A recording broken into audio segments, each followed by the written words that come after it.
পারিবারিক জীবনে একটা ছোট্ট প্রবেশ, আমাদের পারিবারিক জীবনের চিত্র।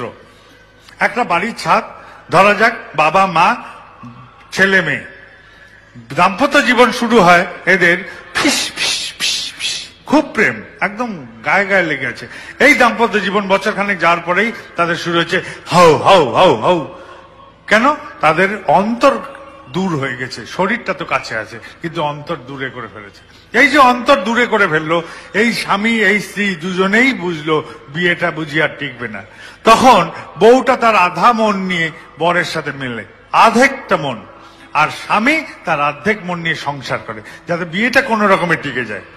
এই যে চেষ্টা, এই করেই তারা আছে, দুজনের আধা আধা মন নিয়ে সংসার চলছে, কেউ পূর্ণ মন নিয়ে না। মেয়ে বলেছিল মা আমার ওই ছেলেটাকে ভালো লাগে, এমন চিৎকার চেঁচামেচি যে ঘাবড়ে গিয়ে মেয়ে আজকাল লুকিয়ে লুকিয়ে তার সাথে মেলামেশা করে। ছেলে বলেছিল বাপকে বাবা আমি আজকে বন্ধুদের সাথে সিগারেট খেয়েছি স্কুলে, এমন চিৎকার, সে ভয়ের চোটে ছেলে আজও লুকিয়ে খায় সিগারেট, বাপকে বলে না কিন্তু খায়। এই তো পরিস্থিতি। বাড়িতে ফিরলো, একজন টিভি নিয়ে ব্যস্ত, একজন খবরের কাগজ নিয়ে ব্যস্ত, একজন মোবাইল নিয়ে ব্যস্ত। এইগুলো কি? টিভি তো বাইরের, খবরের কাগজ বাইরের, মোবাইল সেও বাইরের। ঘরের মধ্যে কার সাথে আমি আসছি? তাহলে ঘরে এসছি কিসের জন্য? খাবো আর শোবো, আর কোনো কাজ নেই? ঘরের মানুষগুলোর সাথে কি সময় আমার? তার মানে এদের জন্য আমার সময় নেই, এদের জন্য জীবনে আমার কোনো অংশ নেই। বাড়িটা হয়ে গেছে একটা স্বার্থপরতার আখড়া। স্বামী বলবে আমার এইটা লাগবে, ওইটা লাগবে, সেটা লাগবে। বউ বলবে আমার ওইটা ওইরকম করে নিয়ে আসো, নিয়ে এটা নিয়ে আসো, ওইটা নিয়ে আসো, নিয়ে এটা নিয়ে আসো। ছেলে বলবে আজকে আমার এটা লাগবে, মেয়ে বলবে আমার এটা লাগবে। আর এই স্বার্থ পূরণ হলে আমরা কৃতজ্ঞতা প্রকাশ করি বিভিন্ন আঙ্গিকে, শরীর দিয়ে, কথা দিয়ে, ভঙ্গি দিয়ে থ্যাংক ইউ বলি। আর এই থ্যাংক ইউ বলার কায়দাটাকেই বুঝে নিই, এটাই বুঝি প্রেম, কাঁচকলা প্রেম। আমার বউ আমার রান্না বান্না করবে না, দেখাশোনা করবে না, তাও আমি তাকে ভালোবাসি, এটাই হচ্ছে কথা। আমার স্বামী আমার খেয়াল খবর রাখবে না, তাও আমি তাকে ভালোবাসি। আমার বাবা আমার কাপড় চোপড় দেবে না, তাও আমি তাকে ভালোবাসি।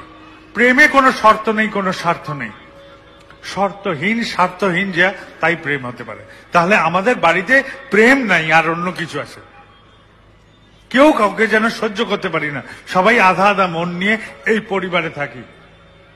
আরো ভয়ঙ্কর জিনিস, ছেলেকে শেখাই বাবা সত্য কথা বলবি, আর পাওনাদার এলে বলে দি বাবা বাড়িতে নেই।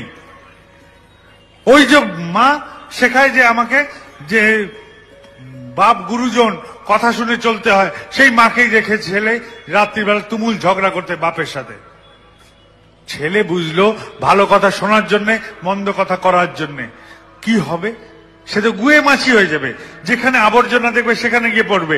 সে মৌমাছি বানাতে গেছিলাম আমার ছেলেকে, উড়ে উড়ে মধু সংগ্রহ করবে আমার পরিবারের জন্য, সমাজের জন্য, সে তো হলো না, সে গুয়ে মাছি হয়ে গেল। আজে বাজে জিনিস নিয়ে আসে, স্কুলে গেলেই গালাগাল শেখে, মন্দ আচরণ শেখে, আর শেষে একদিন নেশাও শিখে আসে। এইরকম একটি পরিস্থিতি নিয়ে একটি পরিবার এসছে আমার কাছে, এসে বলছে যে দাদা আমার পরিবার এলোমেলো হয়ে গেছে, আমাকে বাঁচান। আমি বললাম আমি মানুষ, আমি কি বাঁচাবো? একটা ছোট্ট কথা বলি, সোজা কথা, রাত্রির বেলা সবাই একসাথে খান, দিনের বেলা সবাই তো আলাদা আলাদা সময় বেরিয়ে যান কার্যক্রমে, রাত্রিরে একসাথে খান। হাতের এঁঠো শোকাতে দেন, এঁঠো হাত শুকিয়ে যাক সম্পূর্ণ। শুকিয়ে গেলে গল্প উজাড় করতে থাকেন, হৃদয় খুলে গল্প করেন, প্রত্যেকের হৃদয় খুলে গল্প করেন। আজ তো ঠাকুর ধরেছেন, এক বালতি জলে নুড়ি ফেললে কম্পন উঠবে, এই কাঁকরের টুকরো যদি আপনি সমুদ্রে ফেলেন হারিয়ে যাবে, কেননা জল বড় বলে। আপনি তো ঠাকুর ধরেছেন, এখন তো বালতির জল থেকে সমুদ্রের জলের মতন করে বড় হতে শুরু করেছেন। এখন তো গ্রহণ করেন, পরিবারের অশান্তিগুলোকে গ্রহণ করে নিরাকরণ করেন। গ্রহণ করার ক্ষমতা না থাকলে নিরাকরণ করবেন কি করে? খোলেন সবাইকে, হৃদয় খুলে কথা বলেন, আর হাতের এঁঠো শোকানো অবধি গল্প করেন, একদম শোকাতে দেন। রাত্রিরে শোবেন, ভোরবেলা উঠবেন, একসাথে সবাই প্রার্থনা বসেন। 1-1.5 মাস বাদে ছুটে এসছে পরিবারটি, বলছে দাদা কি আনন্দে আছি, কি আনন্দে আছি, খুব আনন্দে আছি। আপনারা করে দেখতে পারেন নিজেদের পরিবারে, রাতের ভোজন একসাথে করেন, সকালের প্রার্থনা একসাথে করেন, কি হবে? আরে যে মাটি রান্না করতে গিয়ে তেল ছিটকে এসে ফোসকা ফেলেছিল, কেউ জিজ্ঞেস করতো না, মেয়ে এসে আজকে মলম লাগিয়ে দিল। বাপ কোমরে হাত দিয়ে হাঁটছিল, বাড়িতে কেউ জিজ্ঞেস করেনি, বাপকে কোমরে আজকে ছেলে মালিশ করে দিয়েছে ফেলে, বলছে বাবা সহ আমি মালিশ করে দেবো।